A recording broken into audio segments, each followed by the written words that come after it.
Good evening, everyone. As I said, best things comes last. So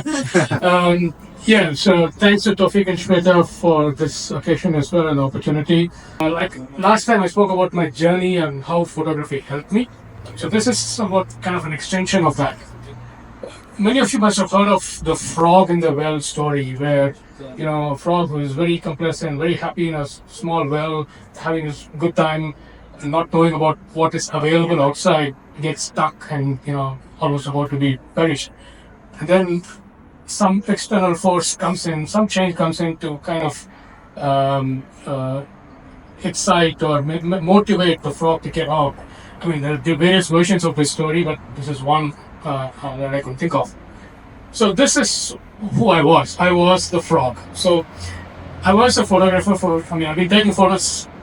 In fact, I got to know that it's been 39 years since I took the first click. So I've been taking photos for so many years.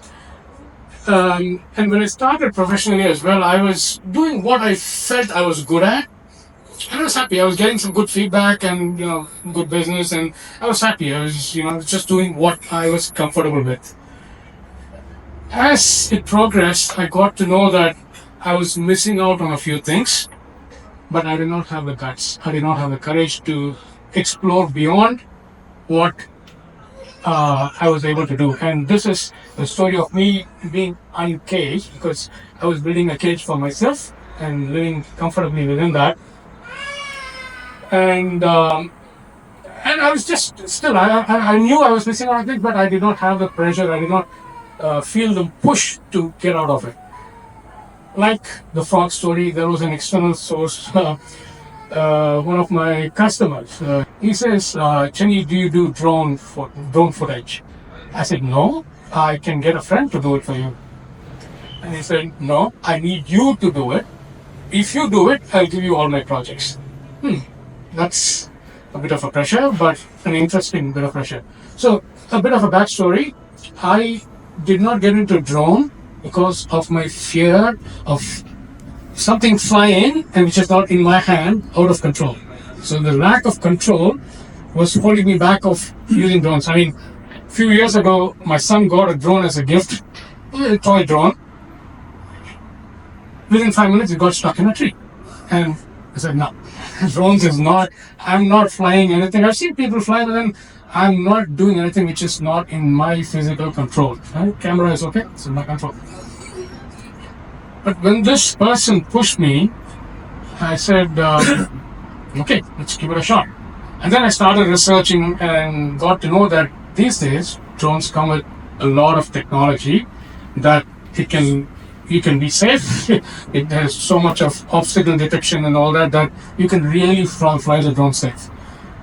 Lo and behold, I went over and bought a drone, and now I'm a drone photographer and videographer as well. If you follow me on Facebook, you would see a lot of videos. And now the funny story is, the person who pushed me is still never giving me a project.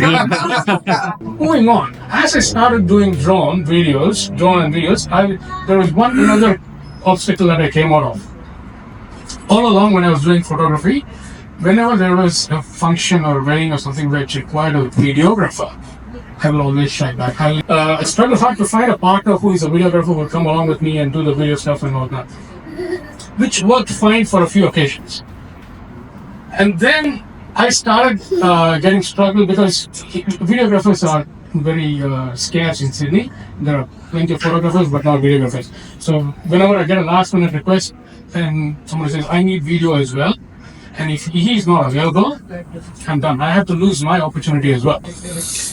So that kind of made me think, so still something was holding back. The reason why video was holding back because I was very afraid of editing, video editing. Because a couple of years ago, I put my hand at one of the softwares called Adobe Premiere Pro. It was so damn complicated that I never wanted to go that way. I never wanted to be a videographer just because of the scare of editing. Now, come drone video, I had to edit. And then I found out a software which was fairly simple to use. It's called CapCut if you're interested. And then I started editing drone videos. And then I got a conference. And I said, if I can edit that video, I can edit another video. So another cage was broken for me, which is in terms of getting into video as well. And this all happened in 1 year. So 2024 was a year of revelation for me. I mean, personally in my journey, where I felt, oh, okay, these are things that I thought I would never do. So what it gave me is confidence that I still have some limitations. I still have a few things that I don't do. For example, newborn photography. If anybody asks me what kind of photography I do everything except newborn, which is what I still say now. But this year, given my journey last year, I'm like, maybe I'll give it a shot too. I just maybe I should give it a little. I mean, I need to attend a few trainings and so forth. I will do that. And another outcome of this journey was I was very hesitant to change the way I was pricing my products and services. I was like, I'm an okay photographer. People will pay me so much. I'll only charge so much. But then certain things changed in my life. So certain external forces came in as well to say, okay, I got to rethink my strategy.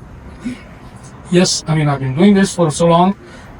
I don't have to be the low end or mediocre service provider.